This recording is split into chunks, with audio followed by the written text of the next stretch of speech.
Dahil sa mga kwento ni Brownbeard ay naisip nila Chopper, Franky at Brook na mabait ang master nila. Samantala si Luffy ay natutulog lang. Si Franky naman ay aksidenteng nagamit ang guard point sa katawan ni Chopper kaya ginawa siyang bola ng mga bata. Saka nalaman ni Sanji na umalis na pala ang samurai para hanapin ang katawan nito. Habang papaalis ay balak pala nila Brook at Sanji na tignan ng panso ng katawan ni Nami. Kaya sinapok sila ng may-ari ng katawan. Tapos pinasama niya si Zoro sa dalawa para mag-away sila ni Sanji at hindi magawa ang kamanyakan sa katawan niya. Si Chopper naman ay pinag-aaralan kung ano ang sakit ng mga bata. Samantala isang bata ang nakaramdam ng hindi maganda. Kaya napansin nila Chopper na sumasakit ang ulo nito at sinabing nahihirapan daw siyang huminga. Kalaunan ay gano'n na rin ang iba pang mga bata. Tinanong ni Chopper kung anong ginagawa nila sa ganitong oras, sagot ng mga bata na binibigyan daw sila ng candy. Nagalit si Chopper kaya tinanong kung may alam dito si Brownbeard. Ngunit giit ng matanda na wala daw siyang alam sa laboratory. Sinabi ni Chopper na nalaman niyang merong isang chemical drug na nilalagay sa candy ang master na pinapakain sa mga bata kaya nangyayari ito. At dahil adik na adik ang mga bata sa binibigay ng master ay nababaliw ang isa sa kanila. Kaya binanatan nito ang ating bida. Saka patuloy na nagwala ang batang si Sind. Nalaman din nila sa ibang bata na hindi naman talaga sila giant, ngunit ang master din ang may kagagawan nito dahil ginagawa silang guinea pig. Kalaunan ay nagsimula na rin na mabaliw ang iba pang mga bata na naghahanap ng candy mula sa master. Kinuha ng isa si Chopper at binalibag. At lahat ng mga bata ay nagtatantrum na dahil hindi makakain ng candy kaya inaatake sila ng mga ito. Dahil dito ay napilitan si Usopp na tirahin sila ng mga pampatulog kaya nakatulog ang lahat ng bata. Dahil sa nalaman ay nagpa siya ang ating mga bida na tulungan ng mga bata. Kaya nagpa siya ang bida na magtungo sa laboratory para makita ang master.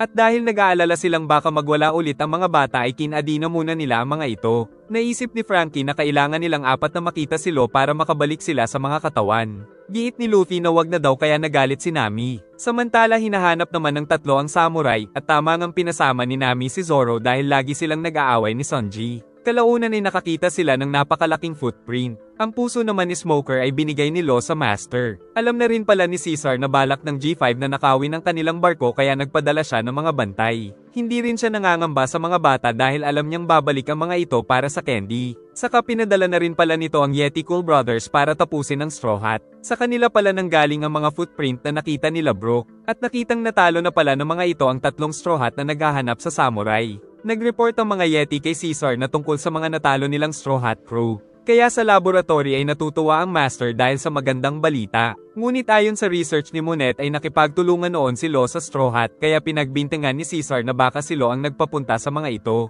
Sagot ng warlord na kung alam niya daw na nandito ang Straw Hat ay nagbabala sana siya kay Caesar na hindi sapat na ikulong lang ang mga crew ni Luffy. Kalaunan ay napagtanto din ng scientist master na totoo ang sinasabi ng warlord. Dagdag pa nitong babalik din naman ng mga bata para sa kanyang candy. Saka umalis si Law at sinabing papatayin ng sino mang sumugod kay Caesar. Nakaramdam ng pagyanig ang ating mga bida saka nakita din nila ang footprint ng mga Yeti. Samantala sa loob ng kuweba ay nanganganib ang mga bata dahil sa mga pagyanig. Pero paglabas ni Chopper ay wala naman siyang nakita sa labas. Dahil gumagamit pala ng baril ang mga Yeti. Tumalo ng dalawang Yeti habang nagpapaputok sa kinaroroonan nila Chopper. Nang magising si Brownbeard ay naisip niyang paparating ang Yeti Cool Brothers para iligtas siya. Kaya sinubukan ni Nami na gamitin ang laser beam pero hindi niya magamit. Nagbabala si Brownbeard na papatayin daw sila ng Yeti Cool Brothers. Pero pagdating ng Yeti ay tinutukan si Brownbeard dahil kasama din pala siya sa hit list ng master nila. Nagmamadali naman sila Luffy na balikan sila Nami at Chopper kasama ng mga bata.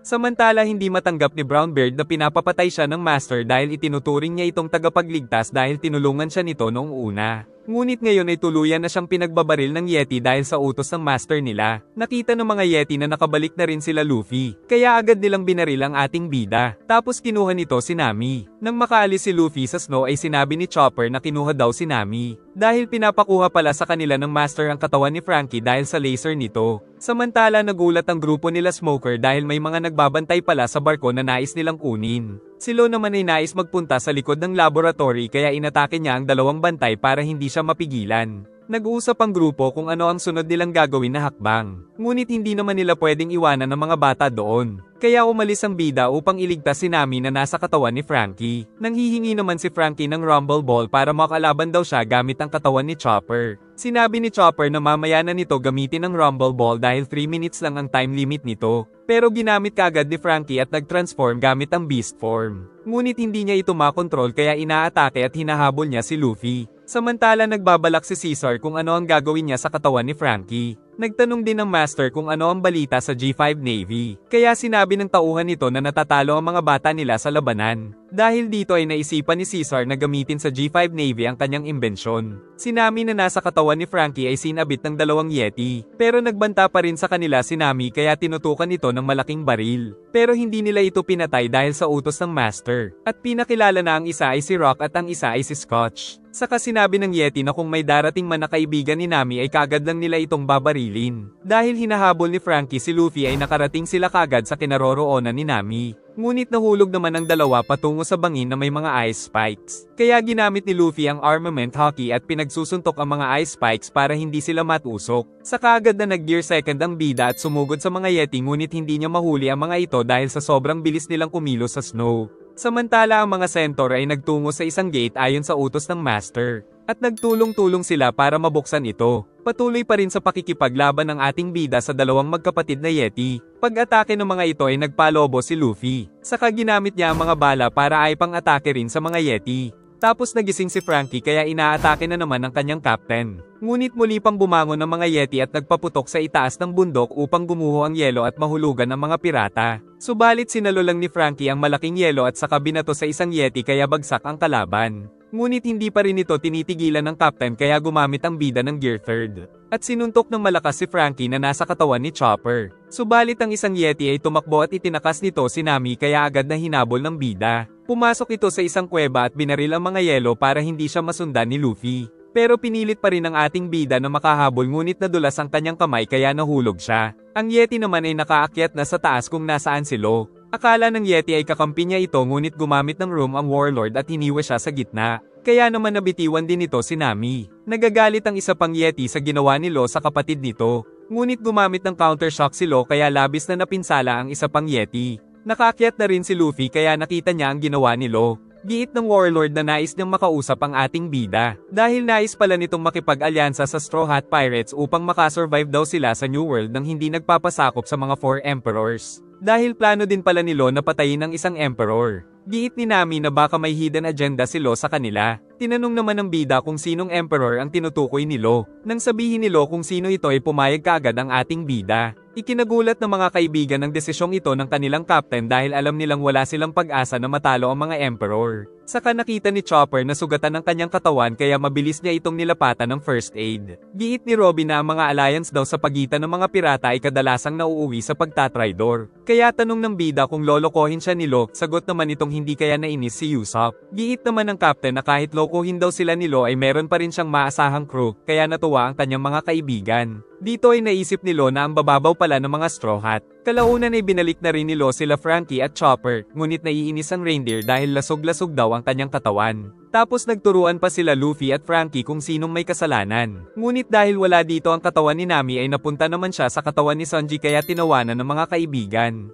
Sinabi ng Straw Hat Pirates kay Lo na nais nilang tulungan ang mga bata dahil ginamit lang ang mga ito na test subject ni Caesar. Giit ni Lo na plano ng world government na gumawa ng giant army pero inuunahan na daw sila ni Caesar dahil nais patunayan na siya ang pinakamatalino. Saka sinabi ni Luffy na kung meron silang alyansa ni Lo ay dapat tulungan sila nito. Sinabi ni Usopp na magkaiba ang pananaw nila Luffy at Lo tungkol sa alliance. Dahil para kay Luffy ay tulad lang ito ng pagiging magkaibigan. Kaya wala nang nagawa si Lo kundi ang pumayag sa gusto ni Luffy. At para makapag-imbestiga sila sa drug na ginagamit sa mga bata ay itinali si Chopper sa ulo ng Warlord kaya tawa ng tawa ang mga bida.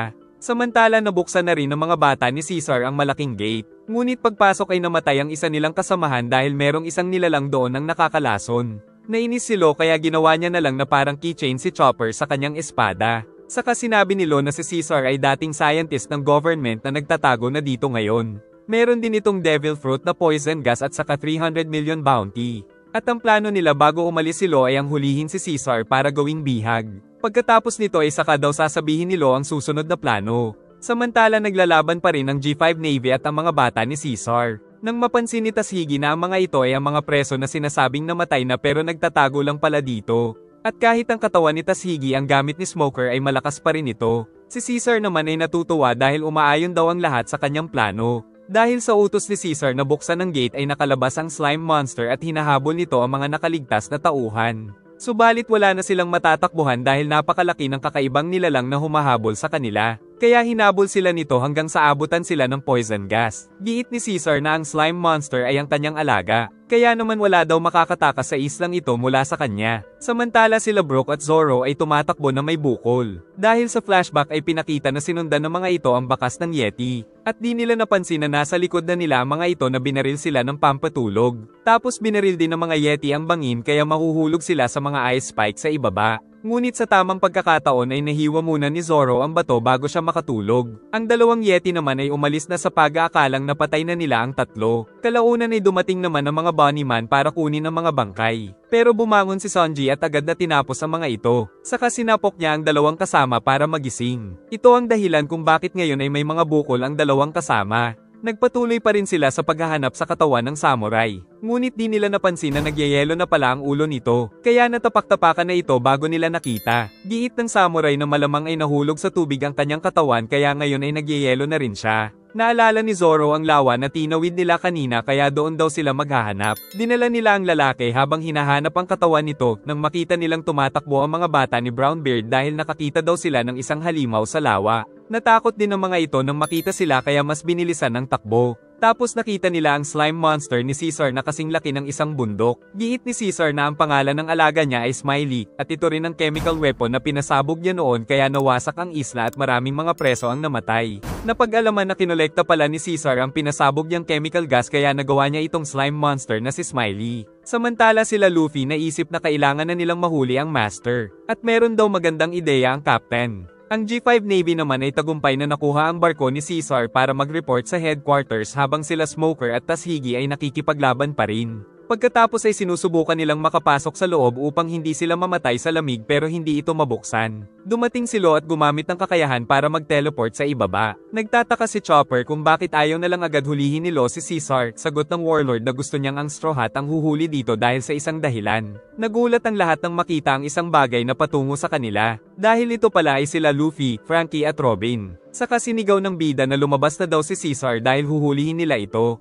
Dahil sa narinig ng mga tauhan ni Caesar ay sinugod nila sila Luffy. Pero mabilis lang silang tinapos ni Frankie gamit ang kanyang kamao. Sunod na sumugod ang mga natirang G5 Navy doon pero mabilis lang din na binali ni Robin ang likod ng mga ito. Samantala sila Law ay nagpatuloy na sa pagpasok sa loob sa pamamagitan ng teleportation nito. Pinalipad ni Frankie ang isa pang kalaban. Sinampal-sampal naman ni Robin ang isa pa. At sumugod si Tashigi pero nakatakas ang bida. Samantala ang mga bata ay naghahanap na naman ng candy na nagmula kay Caesar. Kaya pinatulog na naman ni Usopp ang mga ito. Pero sa pagkakataong ito ay matagal nang umubra ang pampatulog kaya halos masira ang kadena ng isang bata, ngunit kalaunan ay nakatulog din ang mga ito. Sinubukan ni Tashigi na gamitin ang Devil Fruit ni Smoker, ngunit kagad lang siyang nahuli ng bida. Kaya sumugod ang tunay na Smoker sa katawan ni Tashigi. Saka patuloy nitong inatake ang ating bida ng napakabilis. Saka nagpakilala ang babae na siya si Smoker kaya nagulat si Luffy. Naisip ni Robin na ginawa din ito ni Law sa kanila. Nang maintindihan ito ng bida ay tinawanan pa nito si Smoker dahil isa na siya ngayong babae. Tapos gumamit ng Gear Second si Luffy at naghanda sa labanan. Saka kumilos siya ng napakabilis kaya hindi matamaan ni Smoker. At sinabing ipagpaliban muna nila ang labanan hanggat hindi pa nakakabalik si Smoker sa katawan nito. Gumamit ng Radical Beam si Frankie patungo sa gate kaya natunaw ito. Kalaunan ay dumating naman ang alaga ni Caesar na si Smiley na napunta sa itaas ng barko. Sinubukang atakihin ng G5 ang mga ito pero walang epekto. Saka naglabas ito ng poison gas kaya naghanap sila ng gas mask. Di nagtagal ay unti-unting nabuo ang halimaw. Naisip ng isa na itulak ito sa lawa pero hinigop lang siya ng katawan nito. At nang iligtas nila ang kasamahan ay napakasakit daw ng balat nito. Dumating ng isang G5 na sinubukang sunugin ang nilalang kaya inakala nilang tumatalab ang apoy. Ngunit nagsanhi lang ito ng napakalakas na pagsabog kaya namatay ang mga tauhan ni Smoker. Tapos tumalsik ang mga maliit na parte ni Smiley patungo sa yelo kaya nagtakbuhan din ang mga alagad ni Caesar. Saka nagpatuloy sa pagpapakalat ng maliliit na Smiley ang alaga ng Master. Kalaunan ay nagpakita na rin sa kanila ang mastermind na si Caesar the Clown. Dahil mahina daw sa tubig si Smiley ay pinagpira-piraso nito ang sarili upang makatawid dito mula sa isla ng apoy patungo sa isla ng yelo. Ngunit kapag nakalipat na daw dito si Smiley ay ipaparanas ni Caesar ang bagsik ng kanyang nilikhang sandata. Subalit kumapit sa kanya ang ating bida at nagawa siyang mahuli nito dahil sa hockey. Giit ni Brook na tila isa itong slime. Nang mapansin ni Zoro na namamatay din ang mga isda sa tubig dahil sa lason nito. Kaya nag-alala sila sa katawan ng samurai na malamang ay nasa ilalim ng tubig. Dahil dito ay tinanggal ni Sanji ang damit upang hanapin sa tubig ang katawan ng lalaki. Habang sa likod ay nakitang nandoon na rin pala ang iba pang slime. Matapang na nag-dive si Sanji gamit ang katawan ni Nami upang hanapin ang katawan. Samantala ang mga slime sa labas ay malapit na rin sa kanila. Dumating si Lo sa loob ng makitang si Monet lang ang nandoon. Saka sinabi ni Lo na aalis na daw siya sa lugar. Pero nais niya munang makausap si Monet. Dahil dito ay makakapag-imbestiga na si Chopper. Hindi makatakas si Caesar dahil sa hockey ni Luffy. Tutulong sana ang mga tauhan nito pero binanata naman sila nila Frankie at Robin. Maging si Smoker ay tumulong din. Pero nag-aalala pa rin si Robin sa kakayahan na meron si Caesar. Nainis ito at ginamit ang kakayahan kaya nakailag siya sa atake ni Luffy. Tapos nilagyan nito ng poison gas ang katawan ng ating bida kaya sinabi ni Frankie na wag itong sisingutin kaya pinigilan ni Luffy ang kanyang paghinga. Subalit kalaunan ay hinigop pa ng bida ang lahat ng mga poison gas at nilunok ito tapos lumabas lang ang mga ito sa kanyang tenga na parang walang nangyari. Dahil immune na rin siya sa lason dahil nakalaban niya si Magellan sa Impel Down. Pagkatapos ay sinipa ni Luffy ng napakalakas ang mukha ni Caesar kaya talsik ito. Susugod sana ang mga bata niya pero nang tawagin sila ni Caesar na mga walang kwenta ay natigilan ang mga ito. Si Luffy naman ay tumalon at pinagsusuntok ang kalaban gamit ang armament Gatling pero gamit ang imbensyon ay pinasabog lang siya ng scientist. Tapos inutusan pa nito ang mga parte ni Smiley na kumapit sa katawan ng ating bida. Saka ito muling pinasabog ni Caesar kaya nadamay na rin ang mga sarili niyang tauhan sa lakas nito at nagkaroon ng malakas na pagyanig. Kinabahan sila Frankie at Robin dahil sa nangyari sa Captain. Samantala nagsasaya ang mga tauhan ni Caesar sa nagawa nito. Pero biglang nagsalita ang ating bida kaya nagulat ang mga ito dahil nakatakas pala ang Straw Hat. Saka agad nitong sinipa ang master nila. At agad itong pinuntahan ng ating bida para tuluyang hulihin.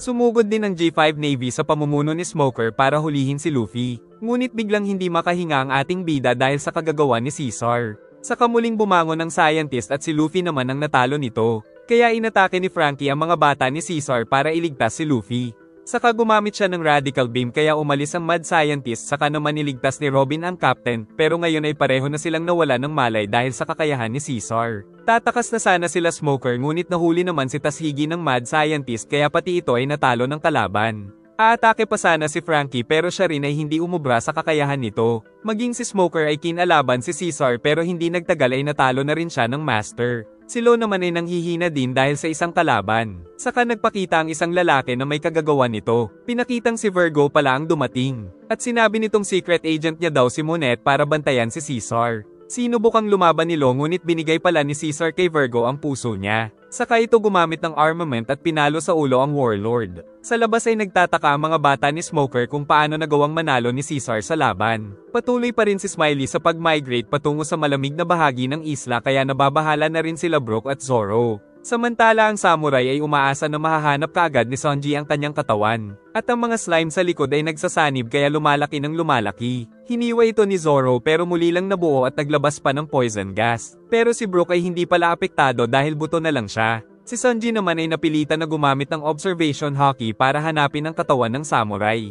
Ngunit nagiging mas mapanganib dahil bukod sa lamig ay kumakalat na ang lason sa buong lawa. Tapos sinusundan pa siya ng isang pating. Pagtingin ay nakita niyang kinakain pala nito ang katawan na hinahanap kaya sa itaas ay nababaliw sa sakit ang samurai. Kumapit si Sanji para pigilan ito ngunit nakabitaw din siya sa malaking isda. Saka inatake ito ni Sanji para mabatiwan nito ang katawan ng lalaki kaya nabawi niya na ito. Pero tuluyan ng magsasara ang daanan kaya binilisan niyang lumangoy.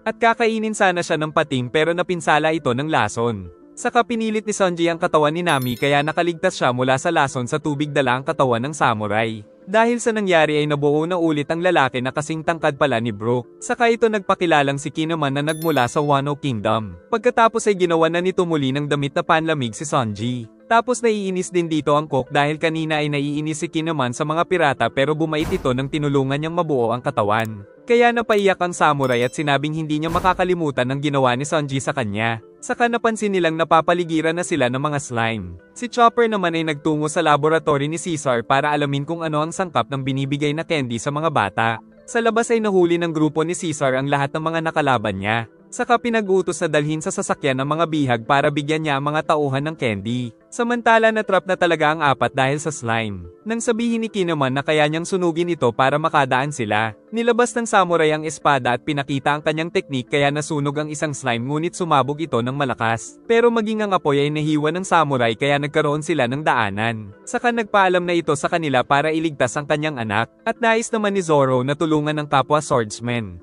Patuloy pa rin na pinapahirapan ni G5 Navy Base Commander Virgo ang Warlord dahil nagtraidor din pala sa kanya si Caesar kaya binigay nito ang puso niya sa Navy. Sa isang isla ay sinasamantala ng iba pang G5 Navy ang kapangyarihan sa mamamayan sa pamumuno ni Commodore Yarisuji. Nang lumapit ang mga magulang na nagpapatulong hanapin ang kanilang anak, ayon sa litrato ay ito pala ang mga bata sa laboratory ni Caesar. Pero sinipa lang sila ni Yarisuji, at sinabing tanggapin na lang nila ang pagkawala ng mga anak. Saka sinabing nag-imbestiga na daw sila noon tungkol dito, kaya kung ipapagpilitan daw nila ito ay susunugin nila ang bayan. Pagkatapos ay kumuha ito ng paninda sa mga kawawang tindero, ngunit hindi pa rin matanggap ng mga magulang ang pagkawala ng mga anak. Samantala sa Punk Hazard ay nagising na naman ang mga bata ngunit hindi daw mapapatulog ni Usopp ang mga ito ng maraming beses. Ang ibang mga bata ay nababaliw na talaga dahil hinahanap ang candy ni Caesar. Kaya binato sila ng mga ito ng malalaking pipe, at unti-unti silang sinusugod ngunit tumigil ang mga ito nang makita ang kanilang master.